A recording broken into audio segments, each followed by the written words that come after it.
Think about the last time you watched a crime movie or a cop show.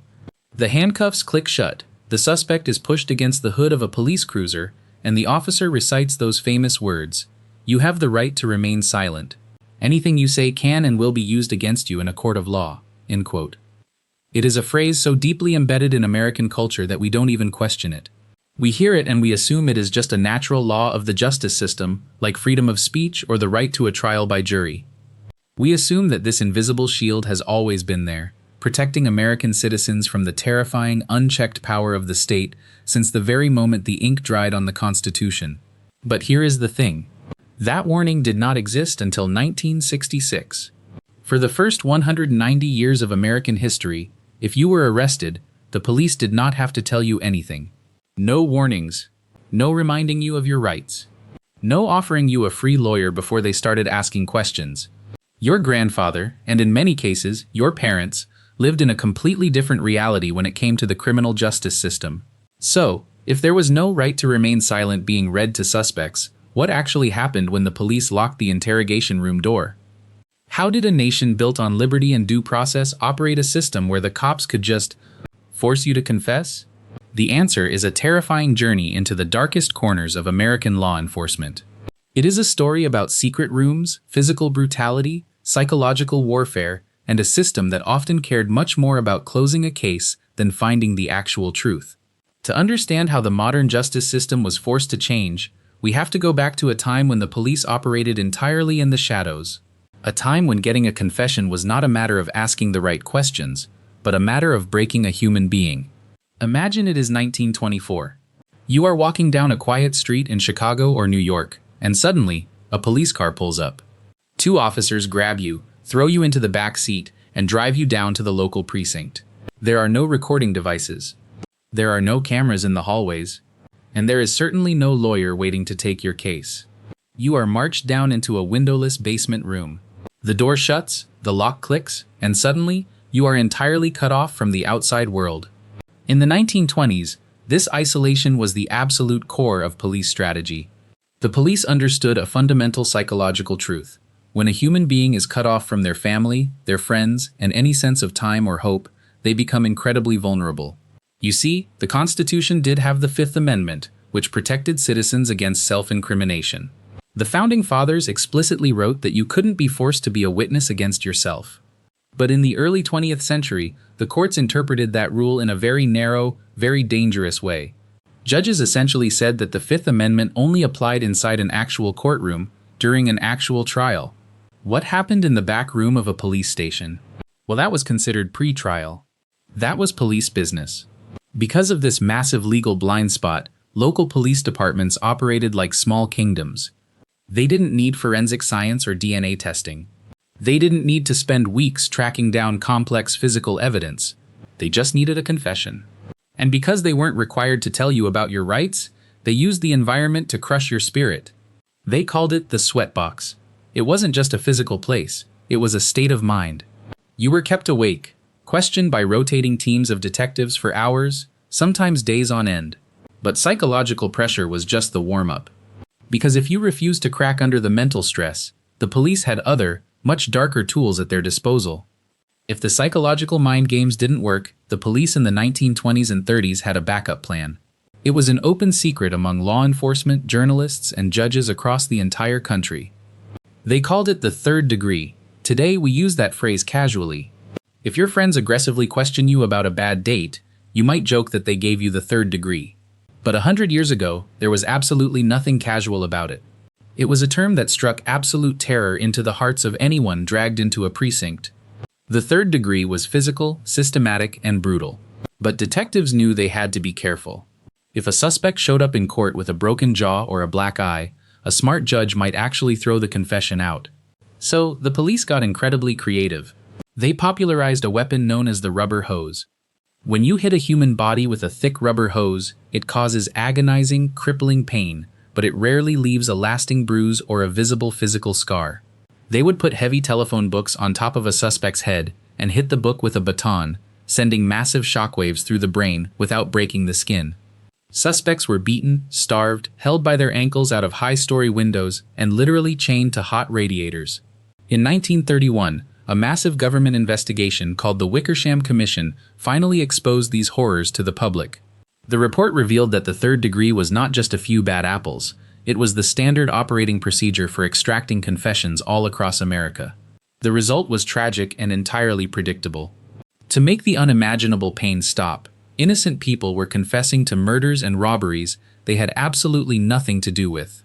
The system was utterly broken. The police were acting as judge, jury, and executioner. But it would take one of the most horrifying cases in American history to finally force the Supreme Court to wake up. It was the spring of 1934 in Kemper County, Mississippi. A wealthy white planter was found murdered, and the local police wanted quick answers. They didn't look for clues or forensic evidence. They looked for easy targets. They grabbed 3 black tenant farmers, Ed Brown, Henry Shields, and Yank Ellington. What happened to these 3 men over the next few days was straight out of a horror movie. A local deputy sheriff, along with an angry mob, grabbed one of the men, tied a rope around his neck, and hung him from a tree. They let him down just seconds before he died, only to hang him up again. When that didn't work, they tied all 3 men to trees and whipped them savagely with thick leather straps containing heavy metal buckles. The deputy explicitly told the bleeding men that the whipping would not stop until they confessed to the exact details of the murder that the police had invented. Unable to endure the agonizing, flesh-tearing pain, all 3 men finally confessed. At their trial, the rope marks on their necks were clearly visible to the jury. The deputy even bragged about the beatings on the witness stand, casually admitting that he hadn't whipped them too much. Despite this absolute mockery of justice, the men were quickly sentenced to death. But this time, the case went all the way to the United States Supreme Court in 1936. In the landmark case of Brown v. Mississippi, the justices were absolutely disgusted by what they read. They completely threw out the convictions, officially ruling that a confession extracted through brutal physical torture violates the basic constitutional rights of due process. The highest court in the land had finally drawn a hard line. You could no longer beat a confession out of a suspect. But this did not stop the police. Instead, it forced them to evolve. If they couldn't break a suspect's body, they would just figure out how to break their mind. The Supreme Court thought they had finally fixed the problem. By officially banning the brutal third degree, they believed they had protected American citizens from forced confessions. But they had actually just opened a massive, terrifying loophole. Police departments across the country quickly realized a simple, dark truth. If you leave no physical marks, no judge can prove that you crossed the line. You couldn't use a rubber hose or a leather strap anymore, but you could still use fear, exhaustion, and absolute isolation. Law enforcement simply traded their brass knuckles for psychology textbooks. They shifted from physical torture to psychological warfare. Instead of violent, dirty basements, suspects were now dragged into small, sterile, soundproof rooms. The lighting was carefully designed to be harsh and disorienting. The chairs were bolted to the floor so the suspect couldn't move or feel any sense of control. And the most dangerous weapon the police had was the one thing the suspect lacked: knowledge. Because there was still no law forcing the cops to tell you that you could stay silent, detectives took full advantage of the ignorance. They played intense mind games. They would lock a terrified suspect in a room for 8, 10, or 12 hours at a time, completely cutting them off from sleep and the outside world. The goal wasn't to beat the truth out of you anymore. The goal was to make you feel so utterly hopeless that confessing felt like your only escape. They would lie directly to your face. They would say your best friend had already snitched on you. They would bring in fake witnesses. They would pretend to be your only friend, promising that if you just signed a piece of paper, you could finally go home. It was a devastating system of manipulation. To perfect this dark art, one former police officer decided to write the ultimate instruction manual for breaking the human mind. In the 1940s and 50s, a former Chicago police officer named John E. Reid changed the interrogation game forever. He developed a psychological method so incredibly effective that police departments across the world still use versions of it today. It became known as the Reid Technique. The Reid Technique was not a friendly search for the truth. It was designed with one dangerous core assumption: the person sitting across the table from you is already guilty, and your only job is to make them admit it. To do this, Reid created a step-by-step recipe for a mental breakdown. First, the detective absolutely isolates the suspect. No windows, no clocks, no family members. Next comes a phase called maximization. the detective completely ignores any denials. They confidently present overwhelming evidence, even if they have to completely fake it. They might say, "We have your fingerprints at the scene," or "We already have you on a hidden camera." Remember, lying to a suspect was, and still is, completely legal in America.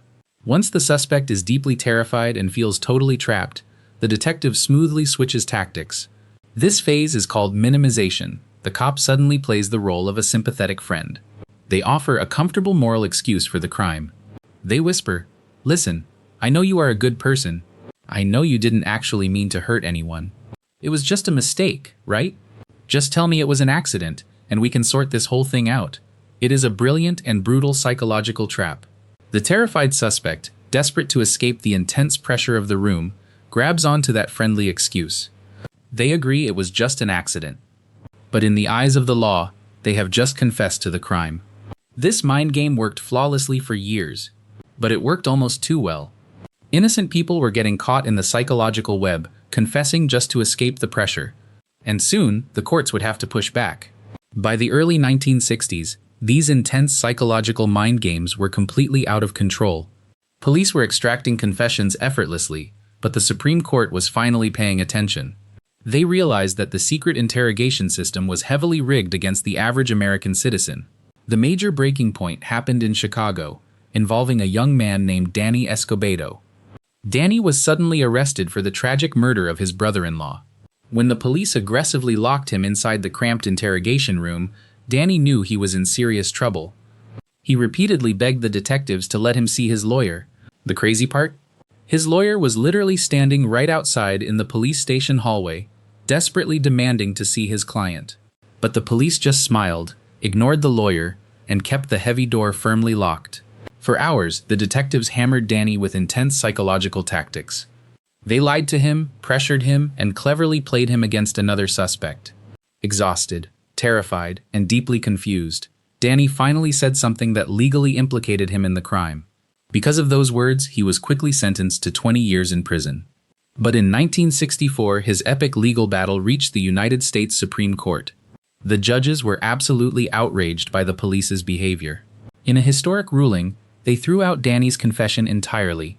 The court officially declared that once police focus on a specific suspect, they cannot lock them away and ignore their direct request for an attorney. This ruling sent massive shockwaves across America. Police departments were absolutely furious. Detectives aggressively complained that the Supreme Court was essentially handcuffing them. They argued that if defense lawyers were actually allowed inside the interrogation room, nobody would ever confess to a crime again. The tension between law enforcement and the courts reached a dangerous boiling point. The police thought they were losing all their power, but they had no idea what was actually coming next. The ultimate legal bomb was about to drop in 1966. The tension between the courts and the cops was about to explode, and the spark that lit the fuse was a man named Ernesto Miranda. In 1963, in the desert heat of Phoenix, Arizona, a young woman was kidnapped and brutally attacked. A few days later, police tracked down a suspect. Ernesto Miranda was 23 years old. He was a middle school dropout with a long, heavy criminal record. He was exactly the kind of guy the police knew how to break. The detectives brought him into a tiny, windowless room, sat him down, and went to work. But this wasn't a massive, days-long torture session. It didn't take a rubber hose or extreme physical abuse to break him. After just 2 hours of intense psychological pressure, Ernesto Miranda completely cracked. He wrote out a full, detailed confession and signed his name at the bottom of the paper. To the local police, it was an open and shut case. They had the signature, and they had the victory. But there was one massive, glaring problem. Before the detectives started aggressively questioning him, they never told him he had the constitutional right to remain silent. They never told him that his words would be used to lock him in a prison cell. And they definitely never told him that he had the right to ask for a lawyer. Miranda simply did not know his own rights. He assumed, like millions of ordinary Americans before him, that when the police lock you in a room and ask you a direct question, you are legally forced to answer. He truly thought he had absolutely no choice but to talk. His defense attorney saw this as a terrifying violation of the Fifth Amendment. He strongly argued that a confession cannot possibly be considered voluntary if the suspect doesn't even know they have the option to keep their mouth shut. This powerful argument sparked a massive legal earthquake, sending this relatively unknown criminal straight to the highest court in the nation. In 1966, the controversial case of Ernesto Miranda finally arrived at the United States Supreme Court. The timing was absolutely explosive. America was going through massive social changes, and the public was heavily divided. Police departments across the entire country were terrified that the judges were going to completely destroy their investigative power. But Chief Justice Earl Warren, a man who deeply believed in protecting everyday citizens from overwhelming government abuse, was ready to make a historic stand. They read the actual police training manuals. They saw exactly how psychological warfare, extreme isolation, and clever trickery were used to crush a person's free will. The court realized that the closed interrogation room was inherently intimidating.